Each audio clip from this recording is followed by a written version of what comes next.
Olá, eu sou o Ludiero Neto e este é o Theo MediaCast, um podcast em áudio e vídeo a serviço da Igreja de Cristo Jesus. Aqui comigo mais uma vez o tio Fernando, é o pastor Fernando Hamilton Costa, meu tio querido, pastor da Igreja Presbiteriana do Calvário, aqui na cidade de São Paulo. Sempre a gente está aqui junto para mais uma conversa, mais um podcast. E hoje nós vamos falar sobre um assunto que eu amo de paixão, que é cinema. Mas não vamos falar sobre o roteiro de cinema, né, e a programação dos cinemas da cidade. Nós vamos falar a respeito de cosmovisão cristã e a sétima arte. Então fica aqui conosco, nós vamos para a nossa abertura e já voltamos.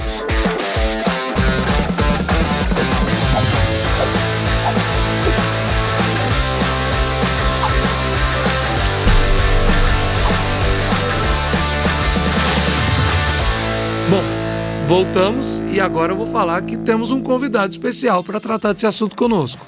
Júlio Pardo está aqui conosco, ele que faz parte da família Theo Mídia, né?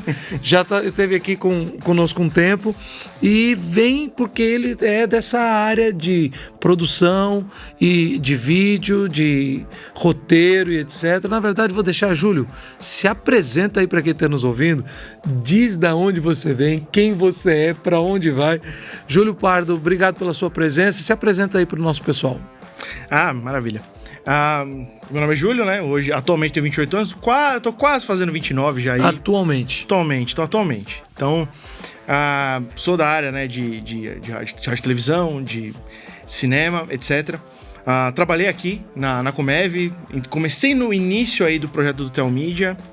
Então, é um grande prazer estar aqui de volta para falar um pouco sobre isso. Estudo já há 2 anos, aí faço parte de um grupo de pesquisa aí sobre linguagem, etc.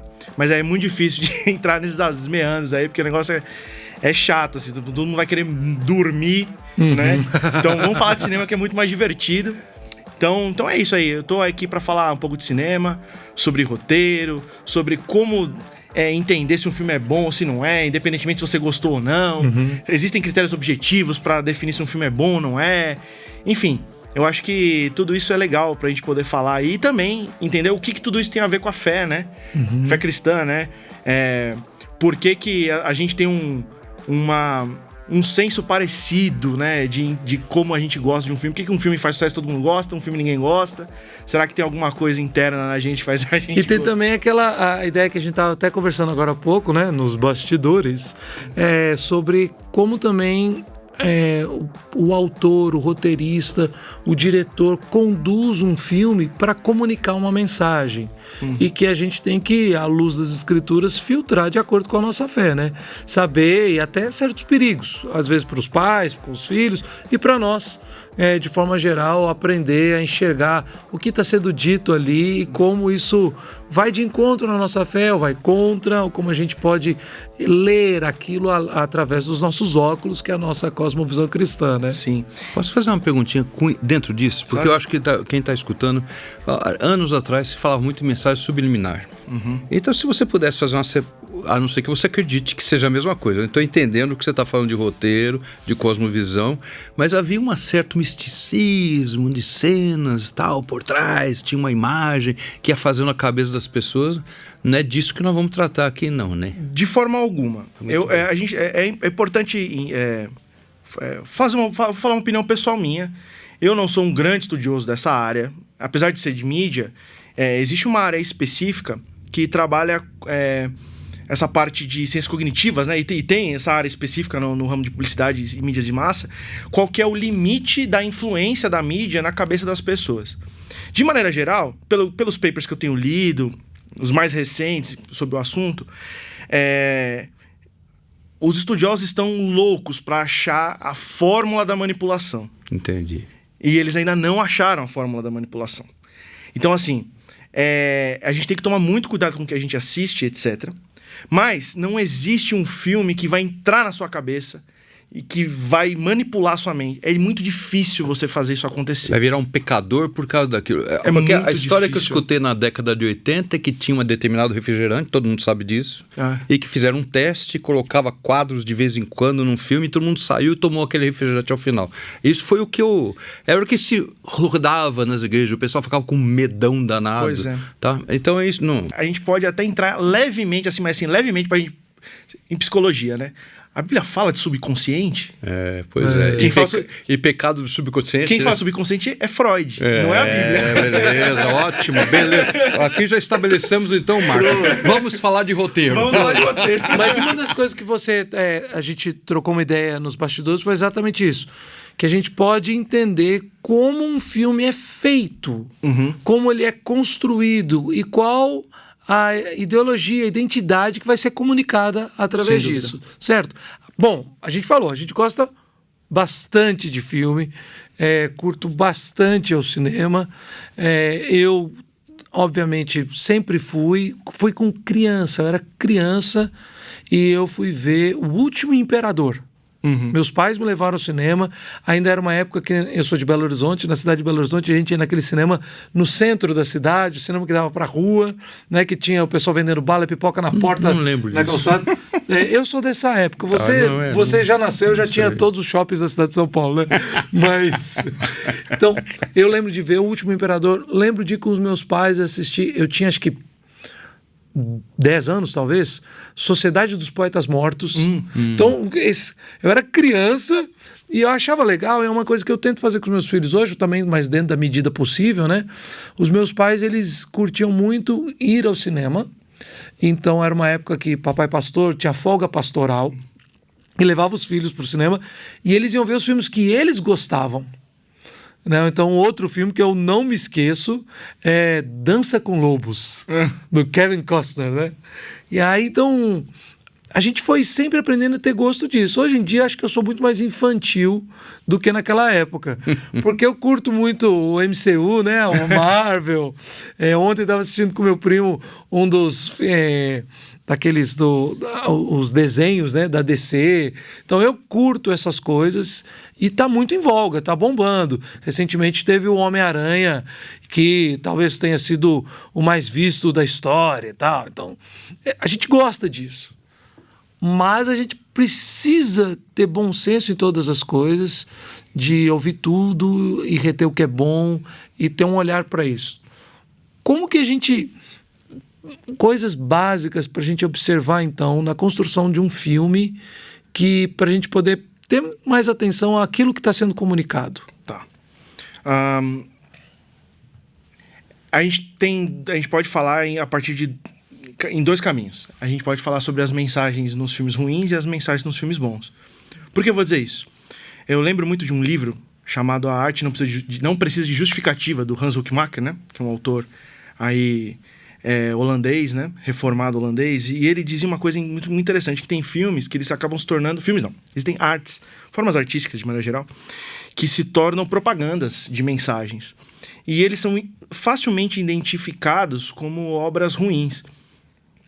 Hoje, parece que é mais importante a mensagem do que a arte. E eu acho que é a primeira coisa que a gente precisa separar, né? É possível ter uma boa obra de arte com uma mensagem ruim. É um bom filme com uma mensagem ruim. Pode-se ter um mau filme com uma mensagem ruim. E pode-se ter também um mau filme com uma boa mensagem. Então, assim, existem todas essas possibilidades, né? Então, por exemplo, existe um filme que, em termos de arte, por exemplo, O Mãe, do Aronofsky, em termos de arte, é um filme muito bom. Mas em termos de conteúdo, é satânico, né? Porque é um conflito dele com Deus e ele transforma isso em arte, em cinema. Então, se você quer saber o que é uma pessoa em revolta com Deus, esse é um filme pra você.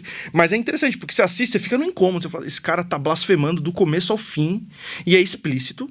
Ele dá a entender que é o Deus da Bíblia, porque ele faz referências muito claras quando a casa enche de água, ele tá falando do dilúvio ali e tal. Enfim, tem vários ali que você vê, né? E é interessante, eu lembrei desse filme porque quando eu assisti eu fiquei chocado a primeira vez. Eu assisti, porque ele faz só filmes meio de terror e tal. Ele que dirigiu Noé. Então é muito curioso um cara que tem uma briga enorme com Deus dirigir um filme bíblico. E que não é bíblico. Não é bíblico. Vamos já fazer isso daqui, porque o filme Noé é tudo menos bíblico. Não esqueça de falar outra coisa. Você esqueceu de falar no começo do programa. Atenção, cuidado, tem spoiler. Tem spoiler. Agora continua. É porque sem spoiler é impossível falar sobre o conteúdo dos filmes. Mas quem não assistiu Noé até hoje é porque não quer assistir. Não vale. O filme não é bom. Agora, eu acho que ele fez o Noé. Agora não lembro se o Mãe foi antes ou depois. Mas é interessante porque ali ele já acerta a mão e faz um filme bem dirigido. Um filme que as atuações são boas, mas tem uma mensagem ali ruim, né? Que dá a entender de que um Deus é sádico, que é um Deus que só quer atenção. No fundo, ele faz a criação porque ele é um cara egocêntrico, vaidoso. Então, essa mensagem é claríssima no filme. É uma blasfêmia de ponta a ponta. É uma blasfêmia de ponta a ponta. E ele faz muito bem feito. Eu acho que esse é o grande, né? Que é o grande problema. Porque quando o cara faz um filme ruim, que tenta passar uma mensagem ruim, as pessoas não gostam, o negócio é explícito. Enfim, não fica tão interessante. Agora, vou dar um exemplo de um filme que não é um filme tão bom e que tentou passar uma mensagem. Por exemplo, e aí eu vou fazer um paralelo com as nossas vidas, né? A gente, na nossa vida, a gente tem uma curva de formação de caráter. A gente tem os nossos defeitos, a gente, né, tem aquela criação, a gente comete algo errado, nosso pai corrige a gente vai melhorando, né? As pressões e os problemas da vida vão transformando a gente em alguém melhor. E os filmes, eles funcionam assim também, né? Isso em roteiro é chamado de curva do personagem. Todo filme, um personagem precisa começar de um jeito e terminar de outro. Ele pode começar bem e terminar mal. Ele pode começar mal e terminar bem. Pode começar velho e acabar novinho. Novinho. Exatamente. Sempre tem uma curva, né? E essa curva, ela é de caráter, ela é uma curva moral. Isso vai acontecer na grande maioria dos filmes. Só que tem um grande problema. Quando no mundo ideológico, tem certos grupos que não cometem erros. Eles são infalíveis. E aí, como que você vai fazer uma curva de personagem quando você não pode mostrar os defeitos de uma pessoa? Não é? Esse é um caso que, inclusive, muita gente notou, que isso aconteceu no 7º episódio do Star Wars, com a personagem principal, com a Rey, né?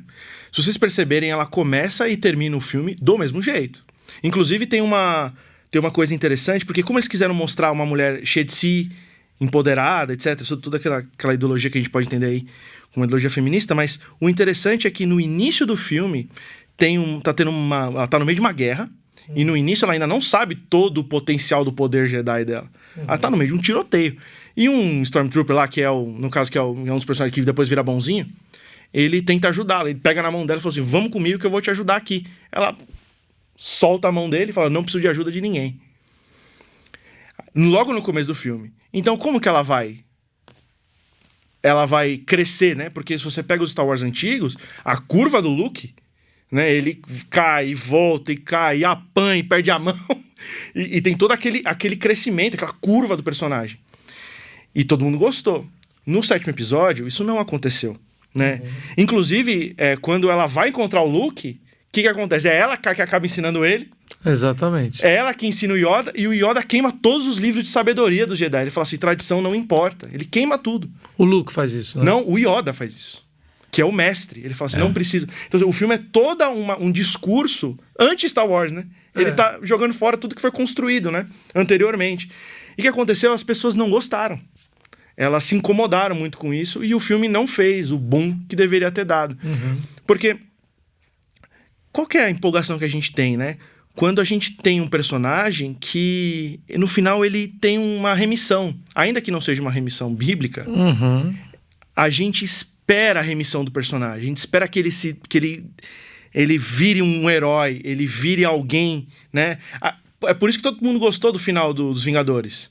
Porque o que o Tony Stark faz? Ele se sacrifica pelos amigos. Ele era um cara egocêntrico. O primeiro filme, lá atrás, você falou de MCU, falei que eu gosto. O primeiro filme, que é o do Homem de Ferro, que eles fizeram, ele começa sendo um playboy egoísta, irresponsável. E ao longo dos filmes ele continua mostrando isso. Ele é arrogante, ele é soberbo, ele se garante na sua inteligência, na sua riqueza, mas no último ele se sacrifica, né? Ele abre mão de tudo para que eles possam vencer, né? Então, Até que tem o próximo episódio, né? Isso aconteceu com Sherlock Holmes, né? Inclusive. É interessante porque é isso, é uma remissão do personagem, né? É uma mudança de caráter. E isso encheu o coração de quem assistiu, né? Todo mundo espera a remissão do herói quando ele vai virar, de fato, aquilo que a gente espera que ele vire, né? Toda essa transformação, né? De caráter, né? E é interessante porque isso já tem uma ligação com a cosmovisão bíblica, né? É interessante pensar que às vezes a gente fica pensando, né? Se aquilo... Será que o cara leu a Bíblia? O cara que escreveu o filme da Marvel? Será que ele escreveu? Será que ele leu a Bíblia? Será que ele é crente? Será que ele é crente? A formação deles é cristã, né? Assim... do país, na né? verdade, e outra, formação, leia, mas... a cultura ocidental nesse sentido eu quero falar. Ainda trilha reflexos de um fundamento cristão sólido. E ainda tem uma coisa interessante, né? A gente precisa lembrar que o mundo é bíblico, né? É verdade. O mundo é bíblico. Então, as pessoas percebem à sua volta de que o mundo tem um padrão que segue. E nós temos um bichinho lá dentro de nós que Deus colocou, está lá em Romanos. Sim. E que no fundo a gente... não é santidade, mas a gente espelha alguma coisa do Senhor. E é por isso que nós seremos julgados no final, segundo as Escrituras. Sim. Tem um livro muito interessante, e eu recomendo mesmo que leiam. É uma autora chamada Dorothy Sayers. Ela é uma escritora de romance policial do começo do século XX. Ela tem um livro chamado A Mente do Criador. Para você ter uma ideia, o prefácio desse livro é escrito pelo C.S. Lewis. Para você ter uma ideia de como esse livro... E era uma das autoras favoritas dele. Ele gostava muito dos livros dela e recomenda. Você está falando... Tem em português? Os ouvintes estão escutando? Tem em português. A Mente do Criador Dorothy Sayers. Dorothy Sayers. Pode falar editora? Se o pessoal... Claro, aqui não tem... Ele é publicado pela E-Realizações, esse livro. E-Realizações. E-Realizações. Você pode ir no site deles lá, enfim. Ou o Jabá, né? Não, aqui é assim mesmo. Mas vale a pena. É um livro que vale muito a pena ler. Inclusive, o C.S. Lewis tem um comentário sobre ele que ele diz assim: recomenda a todos os artistas. Esse livro é tão perigoso, ele enaltece tanto o papel do artista que eu recomendo que leia de joelhos. Se humilha primeiro. Porque é interessante a argumentação dela de que nós, enquanto imagem e semelhança de Deus, nós imitamos a Deus. Então, se Deus ele cria o mundo, ele cria a história e ele conduz a história, nós temos esse desejo de criar histórias, conduzir histórias. Há uma diferença, né? Que Deus cria do nada, a gente cria a partir do que a gente tem. E nós estamos em total depravação, segundo o nosso entendimento. Mas a verdade é que tem isso ainda. Tem isso ainda. Ainda que o homem ele tenha sido corrompido em sua totalidade, né? A corrupção ela é total, mas ela não é absoluta, né? Então, isso significa que ainda ele guarda alguns indícios, né, da imagem de Deus ali com ele, né? Ele ainda é raciocínio, lógica, a própria criatividade, comunicação. Até alguns princípios éticos. Sim. Mesmo o cara que faz contra, no fundo... Tá lá em Romanos, de novo, falando. Tá lá no fundo. Ele sabe que ele não tá fazendo certo. Um homem ou uma mulher que não tem limite do certo e do errado, nós chamamos as pessoas, dizemos que elas têm problemas mentais sérios. Não tem qualquer conceito ético no coração, qualquer limite, são pessoas até perigosas. A gente tá falando de psicopata aí, né? Não é uma pessoa normal. Exatamente. Né? Não que não haja psicopata fazendo mídia, né? Mas... Calma. Vamos parar também por aqui. Mas é de fato. Então, e é interessante porque a gente cria... E é engraçado porque a gente acaba criando também a nossa imagem e semelhança, os personagens que a gente cria. Então, o pessoal fala, né... os personagens de Shakespeare, todos tinham um pouquinho dele ali, né? Porque você não consegue não ser você quando você está escrevendo algo, né? Tô com mais medo do Stephen King ainda que eu já tinha antes. Stephen King é uma máquina de escrever, aliás, né? Esse cara escreve um livro por ano, como ele consegue, né? Enfim, eu acho que tem aí um elemento muito, muito interessante, né? Porque a gente tem certas expectativas que são que são esperadas de um determinado filme. É interessante porque você pega, por exemplo, a Poética de Aristóteles, que não tem contato nenhum com a fé.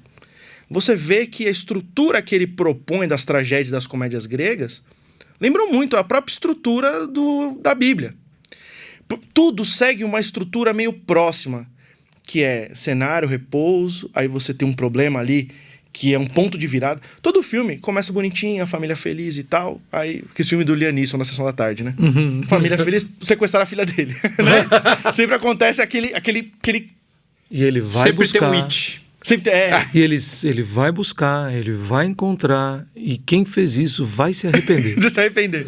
Então, há uma estabilidade, essa estabilidade, há um problema a ser apresentado, e aí esse problema começa a ser solucionado, mas por um período. E aí a grande fatia do filme é justamente aonde ele vai caminhando, onde ele vai chegando. E aí você tem um momento final, que é o clímax, que ele encontra o grande vilão, que é onde tem a grande batalha, né? Todo filme é assim. E aí depois o que acontece? Volta pro repouso. E aí acaba o filme. Era mais ou menos quando a gente jogava Mario Brothers, né?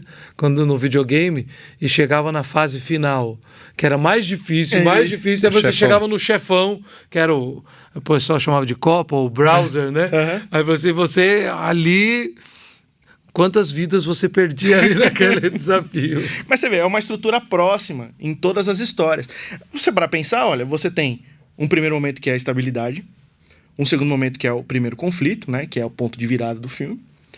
Você tem um segundo ponto de virada, né, quando o problema começa a ser solucionado, né, quando de fato ele encontra o vilão, etc. Você chega no clímax, que é o ponto alto, que é o ápice da batalha, e o repouso. Aí quando a gente vai pregar o evangelho, o que a gente fala? A gente divide em quantos pontos? Em 4, basicamente. É você que é batista, né? Ah, tá. Eu faço em 3. Pode ser em 3. Mas você pode pensar em criação. A criação é um momento de repouso, né? Onde não há pecado. E você tem a queda, que é um ponto de virada ali. Que causa todos os problemas. Ou seja, se não sequestrassem a filha do Liam Neeson, nada aconteceria. Nada que aconteceu de errado teria acontecido. É a mesma coisa, a mesma lógica. Né? Você tem o pecado que tudo que acontece depois é por culpa dele. E aí você tem o primeiro ponto de virada, que é o início da solução. E a gente pode entender aí a chegada de Jesus e tal, e o ponto clímax, que é a cruz, que é o fim, que é a resolução. E a volta pro repouso, né? Que aí é que a gente pode pensar aí com o fim da morte, né? Então, a estrutura, ela tá ali. Você consegue estruturar, pensar na estrutura. Mas, engraçado, Aristóteles já tinha percebido isso lá na Poética. Os estruturalistas russos lá, o próprio, por exemplo, que é um grande... Quem de literatura, o pessoal gosta muito dele. Ele já percebeu isso também. Parece que é uma estrutura que rege o mundo inteiro. Todo mundo parece que pensa com essa estrutura. Isso eu acho muito interessante. A Bíblia não me dá resposta sobre isso. Mas eu sempre fico me pensando, por que a gente espera uma história da mesma forma que Deus conduz a história, né? Mas às vezes tem uns filmes experimentais, que a gente chama de experimentais, que são difíceis de ver por causa disso, porque não tem essa estrutura, é um negócio assim muito louco, às vezes 5 histórias passando uma para cá, outra para lá e totalmente compartimentalizadas e tal, e aí incomoda, é como escutar uma música dodecafônica, não é legal, não é verdade? É verdade, com certeza. Tem filmes que tentam fazer estruturas alternativas e são interessantes, mas é muito difícil fazer isso. Não é qualquer um. Inclusive, eu até brinco, eu acho que tem uns... Eu acho que dá pra contar nas mãos de um dedo de uma mão quem consegue fazer filme louco bom. São poucos os que conseguem. Eu posso citar algum, por exemplo, David Lynch é um que consegue. É um filme muito louco, mas ele consegue. Ele faz uma espécie de filme sonho, né? O Wes Anderson... Quais são os filmes, para lembrar? Eu, por exemplo, eu gosto muito de cinema, mas eu não decoro nome. O mais famoso é a série Twin Peaks. A série Twin Peaks, por exemplo, dele. Você vai ver que é um negócio muito confuso. Tem um que ele tenta fazer, a partir de uma conclusão cristã, um filme com uma estrutura diferente, que é o Terrence Malick. E eu até comentei antes aqui de começar a gravar, que hoje é o meu diretor favorito. Ele tem uma sensibilidade, porque a ideia dele é tratar a tela do cinema como um quadro. Então, às vezes, ele quer que você fique ali contemplando um filme por horas, sem necessariamente o cara te dar a história ali de bate-pronto. Mas é interessante que a forma como ele faz é tão fora como o cara pensou. Vou dar um exemplo, aí fica muito mais fácil. Existe um filme dele, que é o meu filme favorito, do Terrence Malick, que eu acho que dá quase todo mundo que gosta dele, que chama-se A Árvore da Vida. Esse eu ainda não vi, já ouvi falar 1000 vezes, mas ainda não... É um filme que vale a pena, só que tem a grande chance de você não gostar do filme. Porque ele é muito lento, muito moroso. Mas ele é poeticamente maravilhoso. Tanto que tem gente que não acredita que eu chorei na cena em que fica 20 minutos mostrando cenas do espaço. Júlio, como que você chorou vendo 20 minutos de nebulosa e estrela rodando? Spoiler, eu avisei vocês. Mas são 20 minutos só literais, de cena do espaço. Literais. Mas aí que é interessante, porque aí que entra a cosmovisão bíblica, e é por isso que quem não... Quem não conhece Bíblia não pega esse filme. É isso que é interessante. Ele começa o filme mostrando o versículo de Jó. Ele dá uma chave, ele fala, olha, vai ter alguma coisa aqui de Jó, então presta atenção. Acontece uma tragédia familiar, né? Inclusive quem faz o pai da família é o Brad Pitt, etc. Tem uma tragédia familiar, eles perdem um filho novo num acidente. E aí a mãe entra em desespero. E ela começa... É uma família religiosa e ela fica perguntando por que Deus permitiu que isso acontecesse comigo, né? Corta 20 minutos de nebulosa.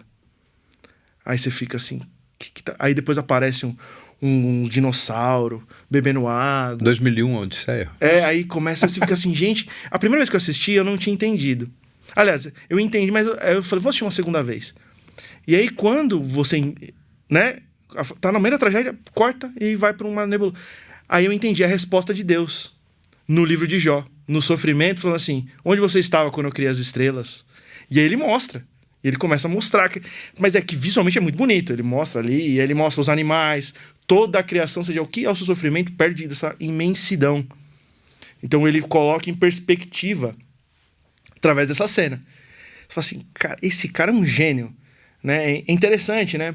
Porque, inclusive, ele é um cara meio misterioso. Ele não dá entrevista pra ninguém, não explica os filmes e tal. Ele e o banco estão tomando cafezinho. Então. Tem inclusive... Ou seja, você quer assistir, não entendeu, assiste 2, 3 vezes, eu não vou falar nada, né? Exatamente. Tem uma história curiosa do Terrence Malick, que, enfim, quando o Martin Scorsese dirigiu O Silêncio, que é um filme que fala ali sobre a perseguição ali de padres ali aconteceu no Japão.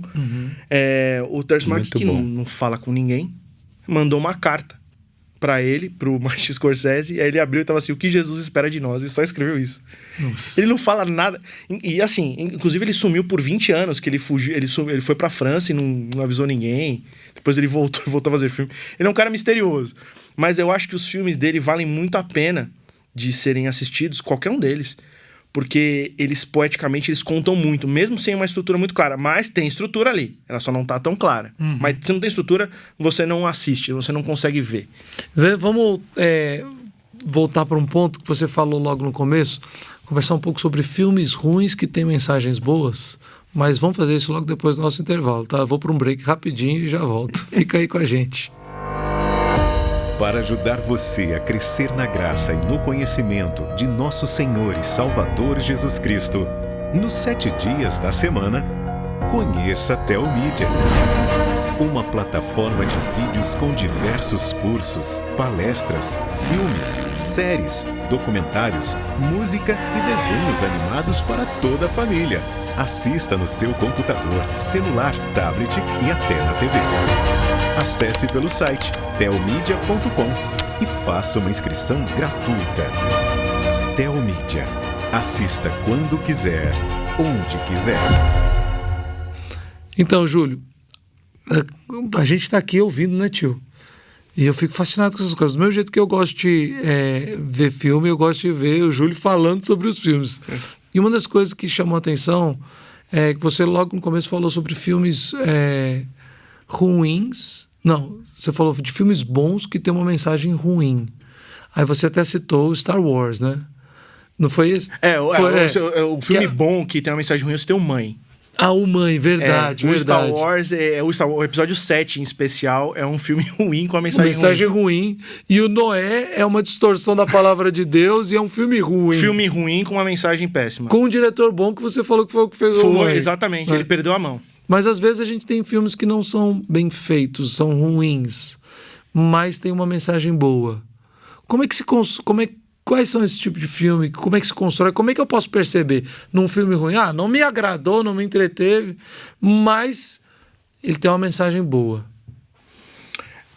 Eu acho que são os filmes bem intencionados, assim. A pessoa, ela já tem a mensagem antes do filme.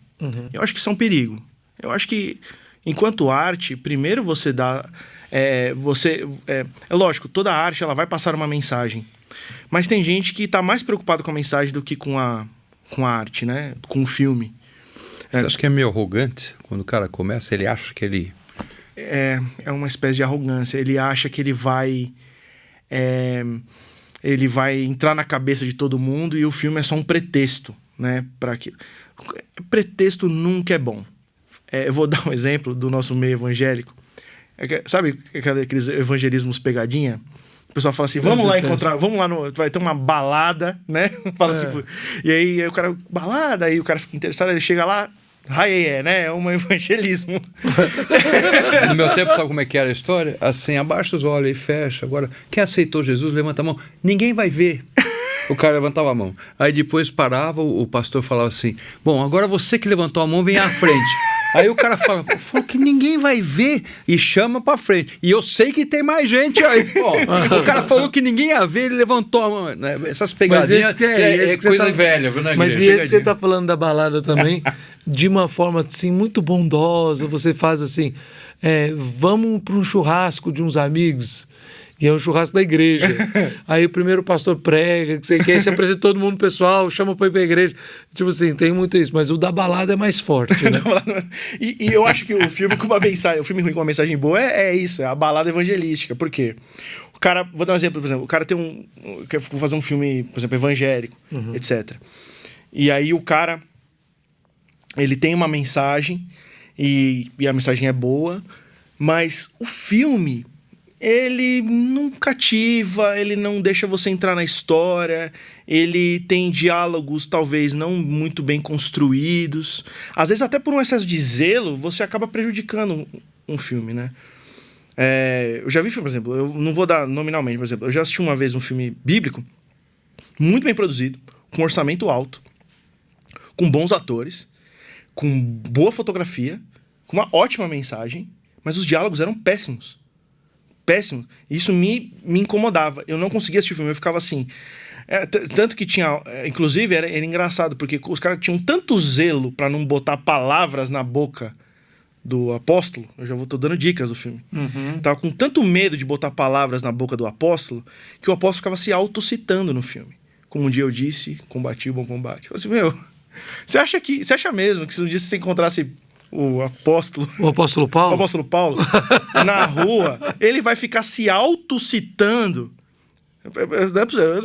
A impressão que o filme... Eu entendi que era um zelo. Eu só me toquei agora que você falou, porque realmente o filme é bom. O filme é bom. É bem feito, bons atores, uma fotografia excelente. Mas ele fica se autocitando. Então, qual que era... Me dava um incômodo, eu ficava assim, não. Ele vai... Aí, tanto que na época, eu tava assistindo com a minha esposa, eu falei brincando, ele vai citar aquele versículo tal. Aí, pum, ele começava. Aí eu ficava assim... Eu entendi o que os caras quiseram fazer. Era um excesso de zelo. Não vamos colocar palavras na boca do apóstolo Paulo. Tanto que eu lembro que no... Bom que eu tô com 2 amigos presbiterianos aqui, vocês vão saber da cena do filme. Que na hora que Paulo ele se converte, e aí ele é batizado, né? No filme, aí eu até brinquei com a minha esposa. Agora vamos ver se o filme é dirigido por um presbiteriano ou por um batista. Aí parece só o Paulo fazendo cablum na água. É batista. Foi assim, isso eu achei assim, o filme foi... ele tá com tanto medo de que às vezes o cara... Aí que tá, ele não acertou. Sabe quando você vai fazer... um frango e você fica com medo de salgar demais e fica sem sal? Sim. Foi isso que aconteceu. Ele tinha tudo ali. Tudo na mão. O filme é bom. Eu acho que os atores são bons e tal. O filme tem uma mensagem boa, mas ele faltou ali. Eu gostaria de ter visto um filmaço. Poderia ter sido um filmaço. Você assistiu A Última das Guerras? Não assisti, não. Já ouviu falar? Não, também não. Tá. Tudo bem. Então agora fala. Não, agora ficou. Não, porque eu queria saber sua opinião. Porque também eu acho que tem alguns filmes excelentes, na minha maneira de entender. Tem uma excelente mensagem, mas são escanteados por diversos motivos. Pode ser até filosoficamente. Última das Guerras, o cenário é mais ou menos a Ponte do Rio Kwai, tá? Então, assim, mas é muito legal porque ele fala sobre integridade. Ele tem uma mensagem. E o personagem principal é alguém que se torna capelão depois. Mas agora eu não vou dar spoiler, porque é um filme que realmente vale a pena ver, A Última das Guerras. Um filme que... Já apresentei para a mocidade da igreja, já debati esse filme. Legal. Vez, tá? Um filme que eu acho que... como pode dizer assim, check all the boxes, né? Que preenche todos os requisitos. Em todos os sentidos, assim. Por exemplo, eu acho que todos aqui devem ter visto, que é o Até o Último Homem. Sim. Que é o Andrew Garfield, né? Que faz um soldado lá. Sim. Esse filme eu não consigo achar um problema naquele... Porque a mensagem é boa, o filme ele é bem... te segura. Ele te segura do começo ao fim. E é um filme, assim, emocionante. Mesmo eu discordando da premissa do ator principal. Sim. Eu acho que ele poderia ter ido pra guerra. Eu, particularmente. Poderia ter pego numa arma. Mas... Essa não é uma doutrina que nós defendemos. Defendemos. Né? Mas mostra alguém, que é uma história real, que defendeu a sua doutrina e que foi íntegro e tal, e que serviu de uma forma brilhante. Não carrego arma, mas eu carrego os feridos, né? Então isso é fantástico. Sargento York vai ser muito nessa área, mas com final diferente. Então, que interessante. Sargento York dizem que é um dos 8 melhores filmes de toda a história. Alguém classificou lá pra trás e colocou Sargento York. Gary Cooper, 1930 ou 40. Filmaço. Eu vou assistir. Porque Sargento York. Buscaremos. Eu gosto de velharias, assim, de filmes antigos. Esse vale a pena também. Sempre quando tem festivais assim, de cinema antigos, assim, eu vou, né? Tanto que eu já até assisti umas coisas assim. Eu lembro, eu não sei como minha esposa me aguentou, assim, porque quando a gente tava namorando, eu lembro que a gente foi assistir O Vampiro de Düsseldorf. Nossa. Que é um filme da década de 40, sei lá, um filme alemão. E, não, antes disso, né? Porque na guerra não poderia ter gravado o filme. Então acho que foi década de 30. Né? Então, eu não sei como que ela me aguentou. Acho que foi por isso que a gente casou. Levei em cada coisa. Por curiosidade, né? Por exemplo, um filme que... Uma mensagem péssima, mas ele é importantíssimo para a história do cinema. Existe um filme chamado O Encouraçado Potemkin, de um diretor russo chamado Sergei Eisenstein. Ele era filiado ao Partido Comunista da União Soviética.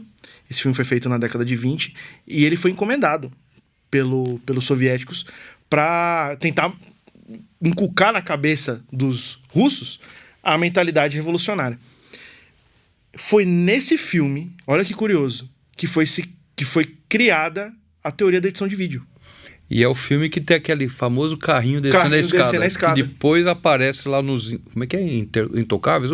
O que tem o filme do pessoal lá que vai tentar pegar o gangster em Nova York, tem também o carrinho descendo. Mas a origem é nesse É uma das cenas mais famosas do cinema até hoje. É também considerado um dos melhores filmes de toda a história. Toda a história. O Encouraçado Potemkin. E é engraçado, é uma mensagem péssima, né? Os caras matam o padre no filme, dando a entender que acabou a religião. Eles matam os czares, né? Então, a revolta. Então, assim, tudo ali tem uma mensagem ruim.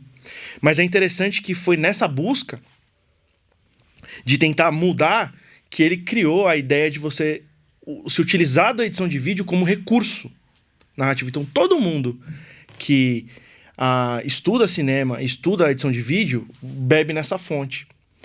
E eu vou dar um exemplo do oposto. Por exemplo, um filme que é referência em edição de vídeo depois dele, qual foi o outro salto de edição de vídeo? Foi um filme que um personagem principal era da Ku Klux Klan. Que é um filme super famoso lá, americano. Só que hoje em dia é complicado, né? E depois, uma grande referência de filmes em termos de fotografia foi um filme nazista. Então, o que acontece? Você está falando aquela diretora alemã? Esqueci o nome dela agora. Sim, agora eu esqueci, que é um filme sobre as Olimpíadas. Ela né? fazia muita coisa. Então o que aconteceu? Foi-se utilizado de uma ferramenta para o mal, né? E foi feito de forma muito bem feita. E o interessante é que isso se tornou referência no cinema até hoje. Todo mundo bebe nessas fontes, até hoje, inclusive. Os caras não vão, obviamente, propagandear, mas na faculdade, se você vai fazer cinema, você vai assistir todos esses filmes. E vai... Porque eles têm ali eles têm uma referência ali, mas a mensagem é péssima. É péssima. Mas você acha que nós tendo uma boa formação religiosa, lendo a Bíblia, sendo, né, crentes que conhecem a palavra, fica muito claro isso quando você está num filme e você percebe que esse filme não tem uma mensagem legal? Ou você acha que não estou falando de subliminar, mas estou falando assim, ou ainda pode ser enganado pelo... Acho que completando isso, mais ou menos assim, tio, a pergunta é, os crentes bíblicos, estudiosos da palavra, eles vão ter essa sensibilidade de perceber, ou tem que ser pessoas mais inclinadas, que já estudam cinema, que conhecem, mas precisa... Você sempre ter alguém técnico para meio que explicar o que está acontecendo ali? Olha, eu acho que não. Porque depende, né? É isso que a gente estava comentando da questão da mensagem subliminar. Se a pessoa não consegue entender... Também não tem mensagem subliminar nenhuma. Não tem mensagem nenhuma. Se ela não pega a mensagem ruim, aquilo não vai fazer mal. Porque ela não pegou, certo? Mas, às vezes, é importante, às vezes, isso... Mas é claro que a pessoa pode ficar confusa. Eu vou dar um exemplo aqui. Eu não quero aí ser... Eu vou falar de forma... Como posso dizer? Vou falar de forma neutra. Não sei. Vai, fala. Pode logo, falar? rapaz, Então tá bom. Fala. Eu acho que... Eu respeito todas as visões escatológicas possíveis. Então eu acho que o que importa é acreditar que, em primeira instância, que Jesus vai voltar, etc. Resumindo, escatologia, independente da sua visão, se ela obviamente for bíblica, heréticas não. Mas Jesus voltará... E aqueles que foram salvos pelo sangue do Cordeiro na cruz, professam a genuína fé nisso, e serão que serão levados por Cristo para a eternidade com Deus. Claro. Dito esse disclaimer bem dado, a imaginação da grande maioria dos cristãos no Brasil hoje, ela não é pautada na Bíblia, escatologicamente. Ela é pautada no filme Deixados para Trás. No filme, uma série de livros e filmes. Porque que acontece? A imaginação, ela entra na nossa mente de uma forma tão grande que a gente não consegue mais imaginar de outro jeito. Tanto que, por exemplo, se você entra em alguma divergência com o filme, as pessoas estranham. Tente numa roda de amigos assim que não sejam tão vidrados em teologia e fala assim, sabe aquele... Eu não acredito em X. A pessoa estranha, como assim? Porque a educação teológica da pessoa foi dada pelo cinema. A pessoa não se aventurou em ler o Apocalipse, porque é muito difícil. Mas isso não cai muito em um argumento que eu vi bastante quando o filme Noé, né, com o Russell Crowe saiu, e que foi muito criticado. Eu detesto aquele filme, vou falar mesmo também não. Mas eu vi... não sei citar de quem foi a primeira fonte, o primeiro pastor que falou sobre isso, mas ele disse assim, é muito estranho, né? A gente muitas vezes está invertendo as coisas. A gente vai para a igreja no domingo esperando entretenimento e vai para o cinema esperar a verdade. Né? Então tipo, tem esse gap errado, né? Tipo, se você vai querer que um filme de produção hollywoodiana se atém a ser fiel às Sagradas Escrituras. E quando o pastor é fiel às Sagradas Escrituras, muitas vezes você não gosta. Então, mas você vê o clássico, os 10 Mandamentos, o clássico. Estou falando lá atrás e tal. E ninguém pensava muito nessa coisa, mas será que é isso mesmo, exatamente? Travessia do mar, foi desse jeito, não foi? A gente estudava, a gente lia a Bíblia, conhecia a Bíblia, aquilo era interessante, era legal, mas não se tornava um norte pra gente. Eu penso que essa... Desculpa o termo, mediocridade hoje geral do cristão em leitura. Quase ninguém lê Bíblia mais.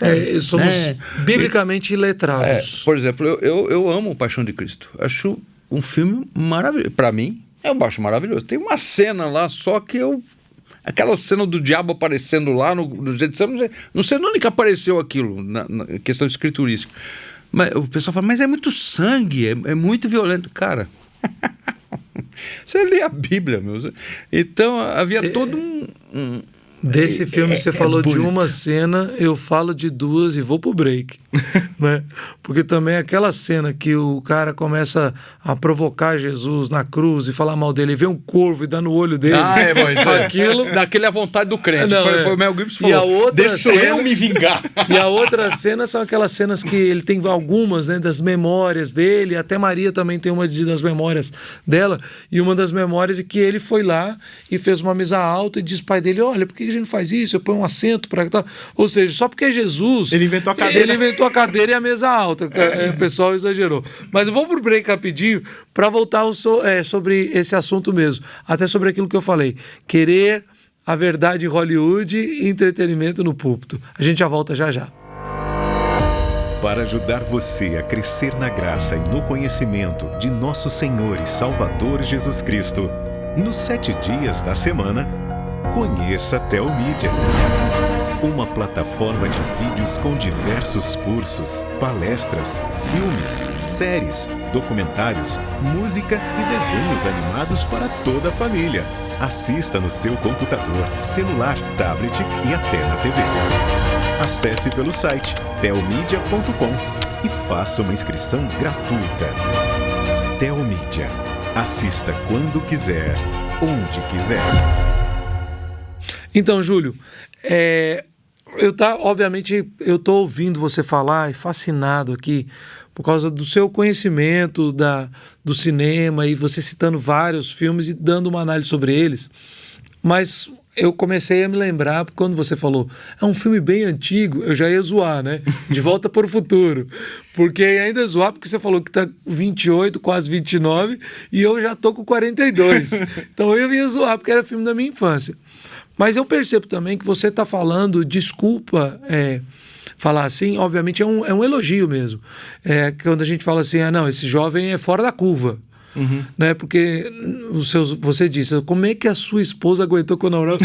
Por causa que você levava ele para esse tipo de filme, para ver filmes que você gosta, mas que não são esses filmes básicos de entretenimento. Então eu estava falando de Volta para o Futuro, Karate Kid, Indiana Jones e assim vai.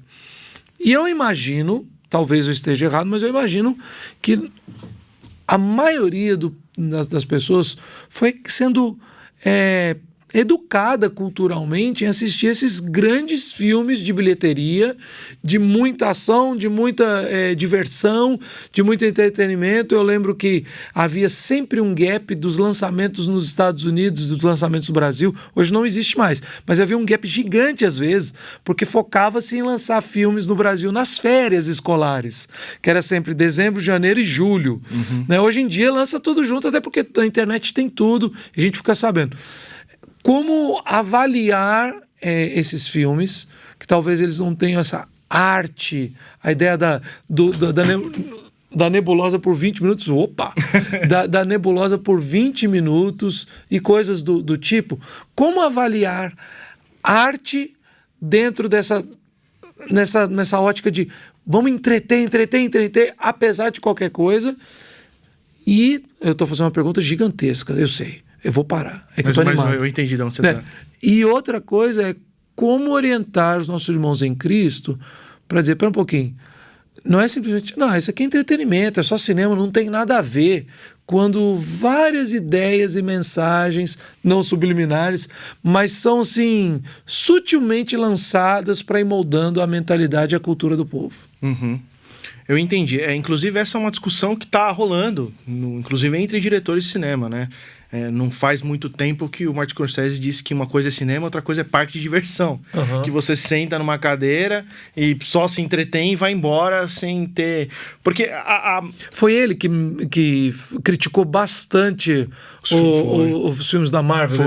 Foi. Porque eles dominam hoje em dia, né? Dominam. E eu não acho que seja dor de cotovelo, não, porque já ganhou todo o dinheiro que ele precisava ganhar no mundo, lançou um monte de filme. Mas ele tem uma parcela de razão, apesar de que, assim, eu gosto muito de filme de super-herói. Eu vou ser honesto, eu gosto muito. Não gosto de todos, obviamente. Tem uns que eu acho água com açúcar e tal. Mas eu gosto de muitos. Pergunta básica, né, pra quem tá ouvindo: é DC ou Marvel? Depende do que a gente tá falando. De for quadrinhos, cinema. Cinema Marvel. Quadrinhos. Se for quadrinhos, DC. Ok. Eu gosto, Essa é uma famosa treta entre o pessoal que gosta dessas coisas, né? O bom é que eu dou voto pros dois, né? Eu acho os desenhos da DC muito, muito mais legais. Os desenhos são muito melhores. São os desenhos e os quadrinhos. Agora, os filmes, a Marvel... Porque os caras... Então, com exceção da trilogia do Batman, que engole todos os filmes da Marvel pra mim. Ok. A do Christopher Nolan. Do Christopher Nolan é fantástica. Eu também sou fã. Mas dentro da minha pergunta, aí eu vou citar. Assisti um desenho da DC que é baseado num quadrinho. Basicamente é a história de que o Super-Homem não caiu no Kansas, mas ele caiu na União Soviética. E em inglês o desenho chama Red Sun, ou seja, o Filho Vermelho. E uma das coisas que eu fui ficando assim... No final eu tava rindo, tirando onda, chamei meus primos, tava trocando ideia. Porque eu falei assim, não, pera um pouquinho. O final da libertação da opressão soviética e de um ditador, um premier soviético, né, comunista, que é o Super-Homem, ou seja, não tem como fugir dele, quando ele abre mão de tudo. Termina a última cena, o Lex Luthor abrindo mão da presidência da República dos Estados Unidos, né? E falando assim, agora nós vamos ajudar a União Soviética, ela vai ser construída... Spoiler. Não tem problema. E para que nós tenhamos um Estados Unidos global. Aí eu fiquei, não, pô, você está de brincadeira, né? Eles terminam assim, falando várias reviravoltas contra ditadura, contra comunismo, etc., e pró-globalismo americano. Eu falei assim, não, você está de brincadeira, né? Essa é a liberdade. Só que para muita gente isso é só um desenho. A mensagem ela vai estar ali, né? Isso aí Aí, no caso, é uma mensagem explícita, né? Houve um discurso. E é curioso que o discurso, quando o discurso acontece no filme, é geralmente quando as pessoas se incomodam, né? Por exemplo, você fica assim, não gostei desse discurso. E aí o que acontece? Você tá imerso num filme, e é quando ele te descola da tela. Parece que você cai de volta no mundo, né? E essa é uma característica ruim. Isso eu acredito que até mesmo para passar mensagem é pior, porque ele acaba que não passa mensagem, porque todo mundo percebeu que no fundo era só uma liçãozinha de moral no final. Então isso tudo atrapalha muito a mensagem. Vou dar um exemplo de um filme que é sensível, ele não tem mensagem, mas ele tem.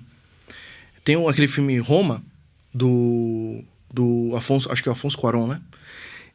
Que conta a história de uma empregada doméstica e de uma mãe, que elas têm ali uma relação complicada, porque ela é engravida, e aí a mãe, e essa mãe de família que é rica, o marido vai embora, e aí as duas abandonadas, uma muito pobre e uma muito rica, elas começam a criar uma relação ali de afeto, né? E aí tá tendo uma revolução ali no país e tal, e no México, etc. Então o que acontece? O filme, ele fala de luta de classes ali. Então, é uma visão de esquerda ali no filme. Mas ele propõe a conciliação entre as classes. E aí, só que ele faz de uma maneira sensível. Aí no fundo você pensa, é uma mensagem da qual eu não concordo, mas ele é um filme bonito. Ali a relação que acontece ali, ela é bonita. E eu achei um filme maravilhoso. O que aconteceu? Um comentarista aqui, Slavoj Zizek, né? Quem acompanha muito política, que é um crítico de política polonês, bem socialista, ele odiou o filme, porque para ele o filme tinha que virar guerra e a empregada matar a mãe, né? Então, ou seja, incomodou todo mundo. Então, quem era mais de direita ficou incomodado com o filme, porque tinha uma mensagem ali e tal, de pobreza, etc, etc. Tinha uma glorificação da pobreza. No outro lado, você tinha a esquerda batendo, porque o filme, ele não tinha a luta, de fato, né? Acontecia uma conciliação de classe.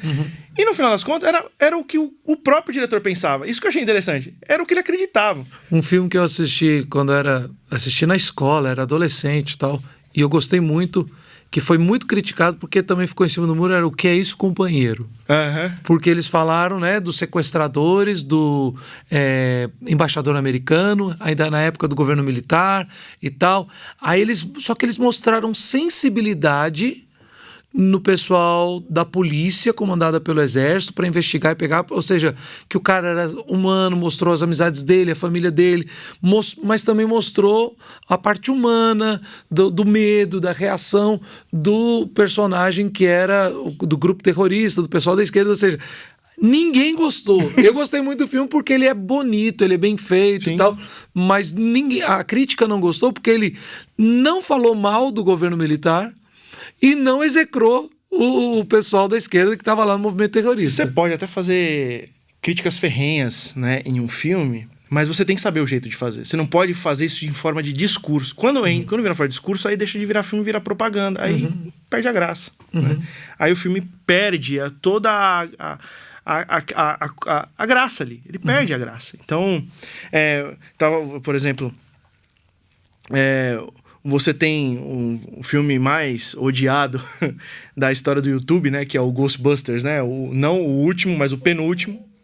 Que é feito com as mulheres. Isso. Esse filme ele foi propagandístico o tempo todo. E isso acabou que as pessoas odiaram.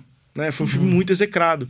Eu odiei o filme porque eu tive que desligar com 4 ou 5 minutos de filme porque as mulheres falavam tantas obscenidades e tantos palavrões. No começo tinha uma personagem lá que o legal ela fala palavrão. Aí eu falei, não vou conseguir assistir esse filme. Pois é. Então, assim, perde-se a mão.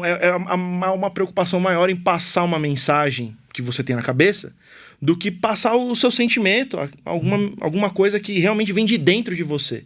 Né? Aí que tá. Uma coisa que é interessante é diferente, por exemplo, um pastor que crê naquilo que ele está pregando e um pastor que não crê naquilo que ele está pregando, ele só está fazendo aquilo porque ele quer dinheiro. Mas ele prega direitinho. Existem pastores ortodoxos que não acreditam no que eles estão pregando. Pregam de maneira ortodoxa, mas não acreditam naquilo que está pregando. É diferente, a gente percebe isso. A gente percebe ali quando a coisa está sendo falada com verdade. E eu acho que isso vale para o filme também.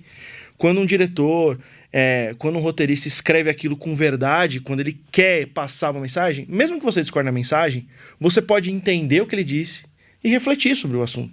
Eu acho que isso é a graça do cinema, né? O C.S. Lewis, ele disse, né, que a graça da arte é você ver o mundo pelos olhos do outro, né? Falou, quem dera uma abelha escrevesse um livro para poder saber como é que é o mundo, né?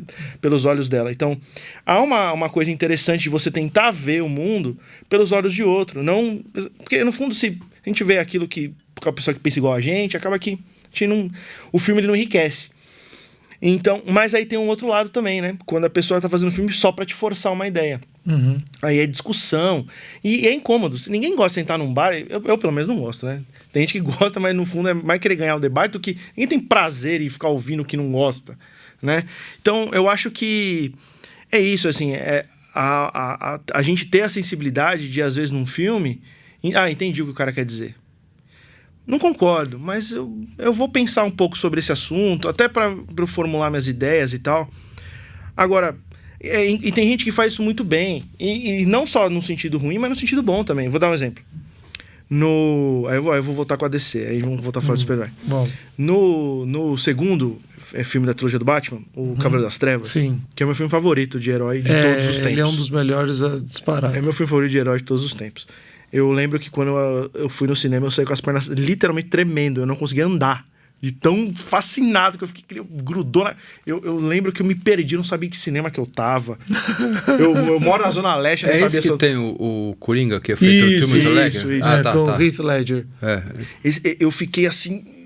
Porque eu achei interessante... E uma coisa que sempre me marcou nesse filme é que o Coringa, o vilão, ele não tá mirando... Ele não mira diretamente no Batman, né? No herói. Ele, como é um herói, é um vilão tradicional. Ele quer matar o herói quer matar o vilão e fica uma disputa entre dois. O que o Coringa ele faz? Ele tenta jogar as pessoas contra o herói. Ele manipula a opinião pública contra o herói.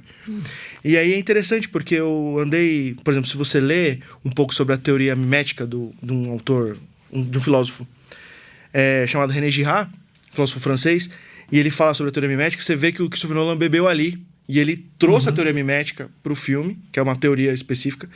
E é interessante porque ele faz de maneira sutil, que é a ideia de que você... as pessoas elas vão se imitando, né? E aí você vai criando um crescimento, um escalonamento de ódio sobre uma figura específica que é um bode expiatório. E aí, esse mediador, que é essa pessoa que manipula a opinião pública para execrar aquele bode expiatório, com a morte ou o sacrifício daquele bode expiatório, a paz se estabelece novamente. Então, a gente vê isso a gente vê um pouco dessa teoria mimética claramente nessa onda de cancelamento de internet, por exemplo. A gente vê claramente uma política de bode expiatório, uma ideia de bode expiatório da teoria mimética. E ele traz isso no filme. Quer dizer, o Coringa ele manipula a opinião pública para acabar com o Batman. Ele não faz isso sozinho. Isso é muito interessante. E o René Girard, ele explica a teoria mimética e fala, olha, você... Inclusive tem um livro dele que chama Mentira Romântica e Verdade Romanesca, que é onde ele explica a teoria mimética de maneira mais clara. E aí ele vai mostrando que essas características já aconteciam na literatura clássica. Então ele mostra em Shakespeare, ele mostra naquele autor francês do Em Busca do Tempo Perdido, que agora esqueci o nome. Enfim, ele vai mostrando ali nos autores antigos e tal. E aí, num dado momento, ele joga a Bíblia. Aí ele fala assim, olha como a estrutura tá aqui. Né? Ele fala que é a manipulação da opinião pública para a crucificação do bode expiatório, que é Cristo. Só que ele vai dizer o seguinte, aqui é o modelo perfeito, né? Então, aí, ou seja, essa ideia de você pegar uma pessoa e matar ela, né? Esse movimento, ele é um movimento bíblico. E as pessoas imitam também. Porque essa ideia de sempre querer pegar alguém para pagar pelos problemas de todo mundo. E outra, né? Ele fala sobre Cristo, mas essa preste atenção uma coisa que sempre me fascina é o registro da história em Gênesis de Caim e Abel. Você acabou de falar do registro do pecado, da desobediência, da queda e da maldição. Imediatamente, a cena seguinte é dos 2 filhos já adultos daquele casal de Adão e Eva, que são instruídos por Deus, porque há uma instrução, que Deus fala com eles e que um deles mata o outro. Ou seja, há um exemplo muito claro de que um quer obedecer a Deus e o outro não quer obedecer. E o que não quer obedecer, o que ele faz? Ele vive na desobediência, ponto final? Não, eu mato o obediente. Eu mato o obediente. E eu já preguei esse texto várias vezes, eu sempre falo assim, é o assassinato do adorador. O que adora em obediência é morto. E esse é Cristo, né? Esse é Cristo. Então, não é só encontrar lá na frente, né? A Bíblia vai mostrando isso o tempo inteiro. E você vê essa estrutura clara num filme como O Cavaleiro das Trevas. E é interessante, porque as pessoas gostaram muito. Então, quando ele... Ou seja, tem um conceito por trás. Não é que o cara não pensa em mensagem. Ele pensa. E, inclusive, isso é fato, tá, gente? Os diretores pensam quadro a quadro uma mensagem. Eles pensam... é um negócio que vocês não fazem ideia. Às vezes não é questão de mensagem subliminar. Ele está sempre colocando mensagem. Se você entendeu, entendeu. Que não entendeu, entendeu. Eu gosto muito de uma série que está agora na HBO, chamada Succession. É a história de um pai que está com problemas de saúde, e aí ele está planejando, entre aspas, a sucessão entre os filhos dele. E aí tem um dado da cena, eu não vou dar spoiler, porque é recente a série, né? Sim, então, sim. as pessoas vai lançar a próxima temporada, então essa eu vou evitar dar spoiler. Mas tem uma determinada cena. Quando chegar, vocês vão saber, e aí vocês vão entender o que eu tô dizendo. Que um determinado personagem dá um... Quase falei. Um determinado personagem dá um beijo na bochecha de um outro personagem. Do lado, e a cena pega bem de frente, e o beijo é bem no lado aqui. Aí eu lembro que eu tava com a minha esposa assistindo, eu falei assim, ele vai trair. Aí ela falou assim, mas como que você sabe? Eu falei assim, então, ele acabou de dar um beijo na bochecha dele. Judas. Beijo de Judas. Isso aqui é uma mensagem bíblica. Só que quem tem referência, tem. Se você tem a referência, você pegou. Se você não pegou, azar o seu. Eles fazem muito disso. Então... E é um negócio tão encravado no coração do ser humano, independente da religiosidade dele, e tão forte também na nossa cultura ainda nos nossos dias, que tem os 2 lados da moeda. O primeiro é que a gente vai ver sempre essa perspectiva do herói redentor, como você citou um pouco antes. A gente vai ver no Luke Skywalker, a gente vai ver em outros heróis, super-heróis que aparecem, aquela ideia do próprio super-homem, que ele não é humano, mas que ele se identifica com a humanidade, e que ele tem tudo para destruir, mas ele vem para salvar. Eu não preciso pregar o evangelho aqui para falar Sim. isso. Existem vários, mas diversos personagens ao longo da história de ficção que são tratados assim, dessa forma. Eu falei do Luke Skywalker porque eu também curto muito Star Wars, né? Mas você tem isso. Em contrapartida, você tem muitas vezes, parece que intencionalmente, empurrando goela abaixo uma tentativa de deturpação da cultura, indo na onda também, o que está acontecendo, por exemplo, na Marvel hoje em dia. Os heróis, o Capitão América na Marvel, na MCU, ele era o certinho, aí um dia ele pegou e falou um palavrão. Aí ele é zombado por isso, que você quer, ele meio que pede desculpa, e no final ele já abriu mão das convicções dele, quase que todas. Ele tá abrindo mão de tudo, assim, você percebe no último filme dele, ele tipo assim, ele não é mais aquele cristão, porque ele fala, eu lembro direitinho ele falando pro Loki, né, que o Loki fala que ele era um deus e tal. Aí eu falei assim, aqui nós só temos um deus e esse não é você. Ele tá dando uma perspectiva cristã, depois isso acaba. E hoje em dia, a Marvel vai pouco a pouco tirando os heróis homens e pondo as heroínas. E pondo mulher, tipo assim, dando protagonismo para uma corrente muito forte que existe no nosso mundo já há muito tempo, né, que é dar o protagonismo para a mulher. E ainda, bom, aí voltando no Star Wars, que faz pior ainda, porque nessa última trilogia, que como alguns falam pela internet, eu corroboro, que ela é apócrifa, né? O homem virou um bobão. Aquele piloto, ele é um bobão. Toda vez que ele toma a frente, ele só dá a mancada. E ele sempre tem que ser parado, corrigido pelas mulheres e salvo pelas mulheres. Então, assim, isso vai ficando cada vez mais forte. Então tem o lado de que o cristianismo é muito forte e vai dando tom, mesmo que a pessoa não perceba, mas de outro lado ele é tão forte que no entretenimento, no cinema, na literatura, tem que se produzir material para quebrar o ciclo também. O ser humano, ele é imitador por natureza, né? Então a gente imita aquilo que a gente tá vendo, a gente vai imitando, os pais imitam, os filhos imitam os pais, aquela coisa toda. E no filme é assim também. Quando, por exemplo, uma criança vê num filme um filho xingando os pais, ela pode normalizar aquilo, né? E talvez um dia testar xingar o pai para ver o que acontece. Não é? Então essas coisas, elas... E eu entendo que muitas vezes eles fazem isso de maneira proposital, né? Tem um roteirista cristão, que é o Brandon Godawa, que foi inclusive o roteirista do Planeta dos Macacos, o primeiro. Ele tem um livro sobre cinema e cosmovisão cristã, inclusive, então quem quiser ler, vale a pena. E ele tem também um blog. E como ele trabalha em Hollywood, ele participou de grandes produções, ele diz, gente, não se deixe enganar. Tem mensagens, às vezes, horrorosas em certos filmes, né? Inclusive, ele faz até sugestões que até eu não consigo ver, particularmente, né? Eu nem vale a pena dizer, porque eu realmente eu não acredito. Mas, pô, o cara trabalhava lá. Será que... Eu fico naquela dúvida. Será que os caras colocam mesmo esse nível de baixaria, assim, de maneira sutil? A sutileza, às vezes, ela pode acontecer não na mensagem, não na fala, mas ela pode acontecer na estrutura, nas cenas. É o caso que a gente deu da Rey, né? Ali a ideia de que, olha... As mulheres não precisam de ninguém. Mas por que todos os filmes, os homens sempre precisaram de outras pessoas para crescer espiritualmente, para crescer...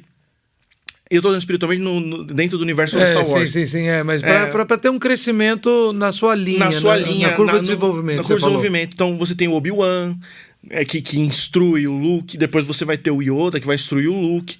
Então vai ter ali um mentor, as pessoas próximas que estão sempre ajudando. Na Rey isso já não existe, ela não tem mentor, ela não precisa de ninguém, ela é uma pessoa autossuficiente, né? Por que ela... Qual que seria o problema dela passar por uma curva de aprendizado, crescer? Eu acho que se tivesse feito isso, poderia ter uma heroína, seja lá o que for.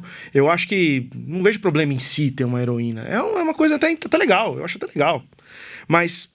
poderia ter feito de uma maneira de tratá-la como um ser humano, não como uma pessoa sobre-humana. E eu não tô dizendo assim, ainda que ela tenha poderes, se ela não tem humanidade, não há identificação, né? Se uma mulher...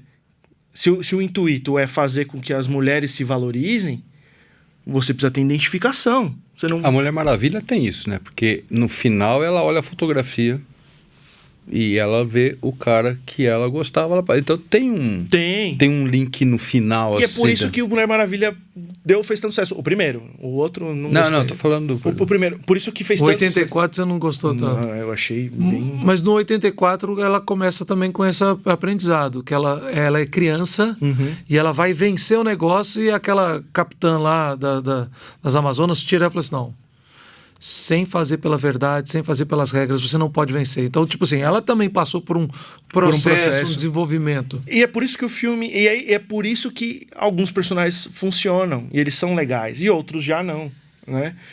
É por isso que, por exemplo, a Capitã Marvel deu muito errado no universo Marvel, né? Sim. Porque ela era aquela mesma estrutura. Não precisa de ninguém, quer dar palestra pra todo mundo. O pessoal falava que ela era palestrinha, né? Dava discurso pra todo mundo. Ficava dando workshop pra todo mundo durante o filme. E isso é totalmente sem graça, né? Cara, eu nunca tinha parado pra pensar assim. A palestrinha. É palestrinha, ela dá palestra pra todo mundo. Mas, assim, isso perde a graça, né? Eu não quero ficar vendo uma... Em qualquer roda de conversa de pessoas normais, essa pessoa seria uma pessoa chata. E por que no filme ela tem que ser uma pessoa legal? As pessoas, elas se identificam no filme como pessoas que elas conhecem. Se é uma pessoa chata, o personagem seria chato numa mesa de conversa, né? Se eu quisesse aqui ficar em tom professoral ensinando todo mundo, eu seria uma pessoa chata. E no filme, por que isso seria legal? Não é? É isso que é aquelas fanfics de Facebook, né? Da criança de 5 anos que ensina todo mundo. Sabe aquelas coisas? Então, isso é tosco, né? E isso faz com que os filmes, a gente assista e não goste. Então, eu acho que a gente pode ver por esses critérios, né? A identificação humana com esses filmes, você se identifica enquanto ser humano com ele, você vê a dor dele, uma dor que você poderia ter, a curva do personagem ela é real, é crível os problemas que ele passou levando para onde ele vai, os diálogos eles têm a ver com os personagens ou é praticamente um meio de dar o discurso do diretor, não é? Eu vou dar um exemplo, eu acho que eu vou dar o último exemplo, que eu acho que talvez a gente já esteja até no final do programa aí. Caminhando para o final. Não, mas fica à vontade. Eu vou dar um exemplo aqui, que é de um filme antigo, né, que é o Casablanca. Quando o filme ele é muito bom, Casablanca é um filme muito bom. Muito bom. Mesmo que o personagem minta no filme, você sabe que ele tá mentindo. Você faz cara tá mentindo porque ele não faria isso. Como? Eu mal conheço ele. O personagem ele é tão claro, a personalidade dele é tão exposta, que quando ele mente, você pensa. Vou dar um exemplo. No filme Casablanca, o personagem principal, num dado momento, ele diz assim: eu nunca faria... Eu só ajudo a mim mesmo. Eu não ajudaria ninguém. Na hora você fala assim, você tá mentindo. No fundo, eu sei que você é um cara que vai ter... Você não parece ser um cara tão ruim assim. Ele dá a entender de que ele não liga pra ninguém. Humphrey Bogart. Ele não liga pra ninguém. Ele é um cara que só cuida de si mesmo. Mas você sabe que não é assim. Quando ele encontra o antigo amor da vida dele, você percebe que ele tava mentindo. E aí você, no fim do filme, você entende, né? Não, realmente, ele não é esse cara do começo do filme. A gente entendeu ali que ele não é assim, né? Você entende quem ele é, mesmo que ele minta. Ou faz, né? Ou na situação... Porque os bons filmes, eles revelam a verdade não no discurso, mas nas situações de pressão. Quando você é pressionado, quando você é tentado, é quando você conhece a força do discurso do personagem. Quando você realmente descobre quem ele é. E é interessante, porque muitos filmes, para mostrar quem é o personagem de verdade, você coloca ele numa situação de tentação, situação de pressão. Agora ele vai ter que escolher. Por exemplo, o Tony Stark. Ele era um vaidoso, ele era um cara playboy, etc. Mas quando que você descobriu, no fundo, quem ele era? quando ele precisou se sacrificar. E aí ele tomou uma decisão sobre pressão alta, né? Sobre uma grande pressão. Ali tem até uma das chamadas cenas que são deletadas, né? Que não foram pro ar, que mostram algo que já estava implícito no objetivo dele, né?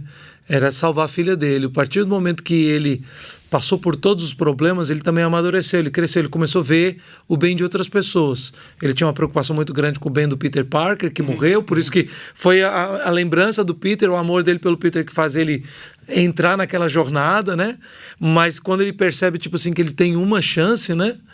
E aí ele, obviamente, a cena deletada ainda deixa mais claro que ele, tipo assim, é a chance de tudo isso acabar. Então eu vou cuidar da minha esposa, da minha filha, eu vou morrer, mas todo mundo vai ficar bem, né?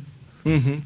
Interessante, né? Porque é na situação de pressão. E é curioso, eu lembro que uma vez eu tava com uma turma no seminário, assim, conversando sobre cinema, e aí eu comentei assim, na Bíblia a gente tem essa situação de pressão também, né? A gente, aí eu fiz um paralelo, e a gente pode até fazer aqui também, entre Pedro e Jesus, né? Pedro diz uma coisa, sob pressão ele diz outra, num dado momento. Quando Jesus, quando tá ali tranquilão com Jesus, não, eu nunca vou te negar. Mas na pressão ele nega. Jesus, na pressão, ele segue fiel o tempo todo. Então a gente vê as diferenças ali. Ou seja, os personagens a gente conhece na pressão.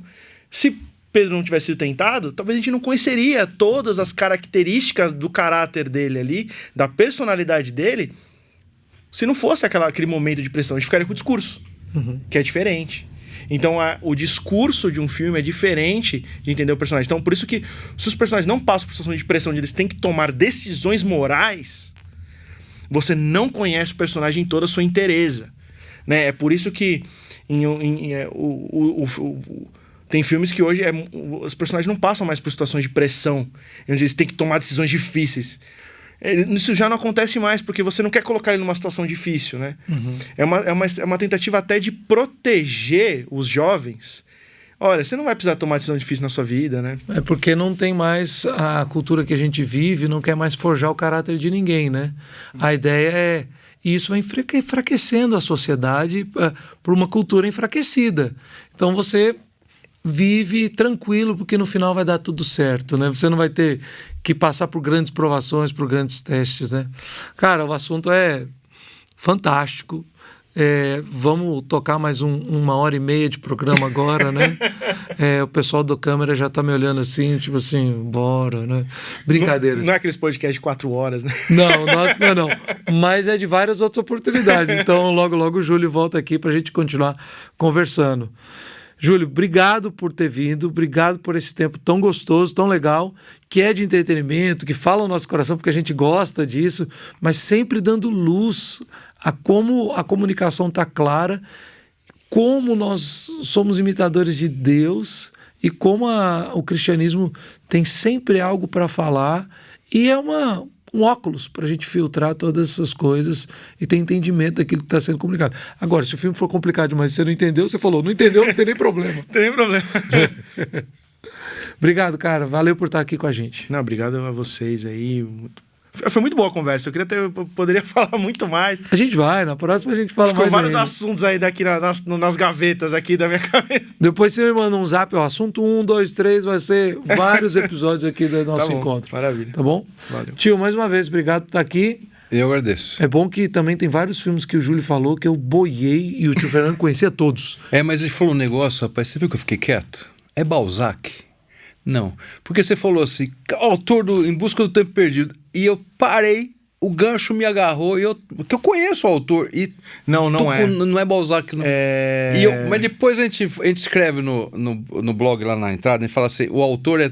E eu tô parado naquilo que você falou, que não é possível, eu conheço, eu já li esse livro. Fica aí o desafio, ó. Quem pegou assim, rapaz, eu tô fica aí o desafio, quem... lembrar, procura o Júlio aí nas mídias sociais. Eu tenho o livro em casa. Deu branco. Mas ele falou e o negócio me enganchou. Eu falei, não é possível que eu não vou lembrar o nome do autor desse livro. Eu tô aqui. mastigando. Fica pra próxima. No próximo episódio a gente começa. O autor foi... Exatamente. Tá, claro, eu quero agradecer a você que passou esse tempo nos ouvindo, tem nos acompanhado semanalmente. E repetir, se você quiser assistir esse programa que você está ouvindo na íntegra, vai lá no telmedia.com, baixa o nosso aplicativo e você tem acesso gratuito a este conteúdo e vários outros.